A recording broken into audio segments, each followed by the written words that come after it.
나라 국가는 텅텅 이런 게 최악입니다. 저는 여러분 가계의 국간도 튼튼해야 되고 기업의 국간도 튼튼해야 되거든요. 나라의 국간도 저는 당연하다고 생각을 해요.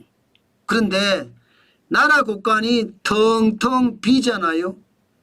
그러면 최악으로 가는 시나리오가 된다 이렇게 생각합니다. 왜냐하면 돈을 쓰고 싶어도 쓰지 못하는 그런 최악의 상태가 올 수도 있거든요. 경기가 침체하는데 나라 돈을 풀어서 마중물이 돼줬으면 좋겠는데 나라가 빚이 많으면 그 일을 쉽게 하지 못합니다. 그것이 우리 경제에는 치명타를 안길 수도 있거든요.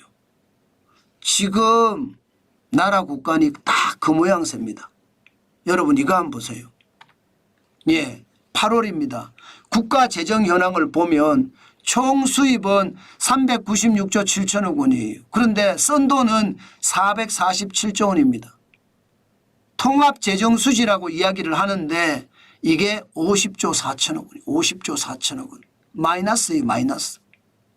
쉽게 말하면 세금으로 긋고 4대 보험이라고 하죠.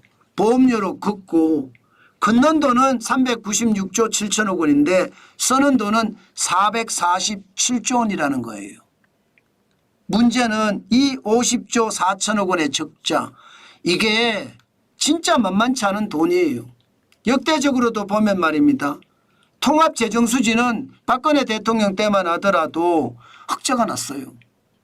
2017년엔 24조 흑자가 났고요. 2018년엔 31조 2천억 원의 적자가 났습니다. 그런데 문재인 정부 들어와서 박살났습니다. 돈을 하도 퍼줘서요. 2020년에는 71조 2천억 원. 역대 최고, 역대 최고, 역대 최고의 적자예요. 그리고 2022년 64조 6천억 원. 역대 두 번째 적자입니다. 문재인 정부가 이렇게 망쳐놨어요. 그래 놓고 지금 와서 경제폭망설이라고 이야기하는 것을 보면 참 가관이죠. 어이가 없습니다.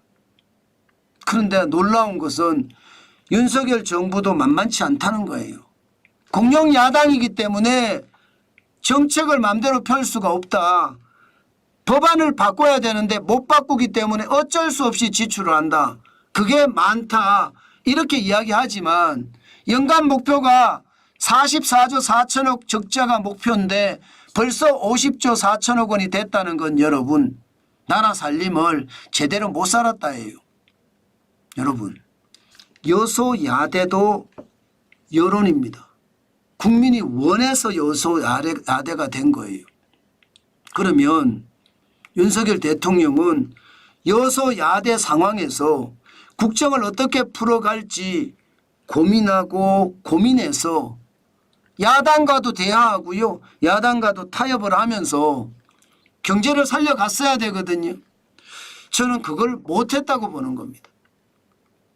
법안과 관련된 것은 아예 손도 못 대고 있다는 뜻이에요. 그러니까 통합재정수지가 50조 4천억 원의 적자가 난 거죠. 그만큼 퍼주는 게 많다는 뜻이에요. 뭐 실업보험으로 퍼주죠. 예, 그 외에 복지로 퍼주는 돈이 이게 1년에 어마어마한 금액입니다.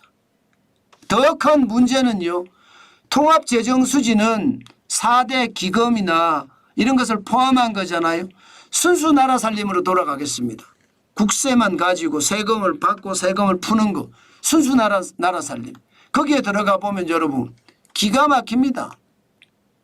2024년 1월에서 8월까지가 84조 2천억 원의 적자입니다.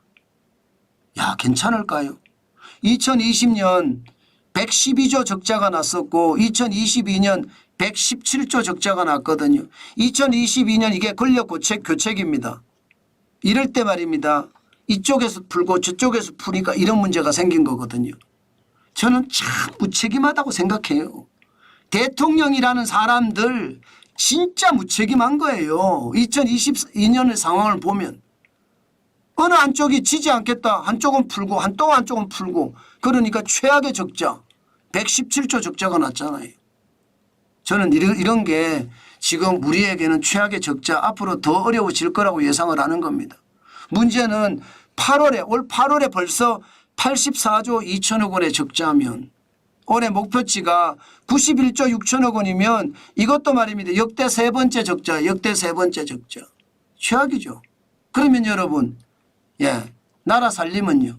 나라 살림이 이렇게 무너지면 빚은 뭐 말할 것도 없습니다. 8월까지 국가 채무가 1167조 3천억 원이거든요. 이게 중앙정부의 채무입니다. 연간 목표는 1163조였습니다. 지금 연간 목표보다 더 많죠. 그 정도로 나라 살림을 제대로 못 살고 있다는 거고요. 저는 무슨 말을 하더라도 그것은 다 핑계라고 생각해요. 이제는요. 권력을 쥔 사람이 나라 살림이 잘 돌아가게끔 제도도 바꾸고 혁신도 하고 그러려고 하면 줄 건 주고 받을 건 받아야 됐어요. 그런데 그거를 제대로 못한 거죠. 저도 충분히 이해는 됩니다. 범죄자하고 어떻게 타협을 보나 그렇게 이야기한다면 진짜 할 말이 없어요. 그러나 정치 행위하고요. 범죄자하고는 동일선상에는 있지만 정치 행위는 국민과 나라를 위해서 하는 일이거든요. 그렇게 생각을 하면 참 안타까운 점이 많다. 저는 그렇게 생각합니다. 그만큼 말입니다. 대한민국의 상황, 범죄자는 감옥으로 가야 되겠죠. 당연히 가야 되겠죠. 그러나 우리 경제는 제도 개선이 우리 경제를 살리는 길이거든요. 그렇다면 방법을 찾아서 제도 개선을 할 수 있게끔 마련해야 되는 게 저는 능사라고 생각합니다. 지금처럼 공룡야당이니까 나 아무것도 못해. 이거는 아니라는 거죠. 노력하는 모습, 최소한 모습이라도 보여주면 국민들이 나설 텐데 요즘 그런 모습이 안 보이는 게 안타깝습니다. 지금 이대로면 나라가 누란 지위에 서겠다 하는 이야기도 저는 진짜 장난이 아니라고 생각합니다. 그만큼 말입니다. 우리의 상황이 굉장히 나빠졌다는 뜻입니다.